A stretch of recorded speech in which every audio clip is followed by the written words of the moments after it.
AB48 news Gujarat હવે નજર કરીએ આજના મુખ્ય સમાચાર પર।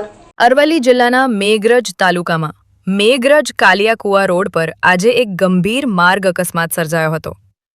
મળતી માહિતી મુજબ કાલિયાકુવા ગામના પૂર્વ સરપંચ રત્નાભાઈ જેમાભાઈ માજી પોતાની 4 વ્હીલ કાર લઈને કાલિયાકુવાથી મેઘરજ તરફ આવી રહ્યા હતા। દરમિયાન અચાનક વાહન પરથી કાબુ ગુમાવતા કાર રોડની બાજુમાં આવેલા ઝાડ સાથે જોરદાર ધડાકા સાથે અથડાઈ હતી।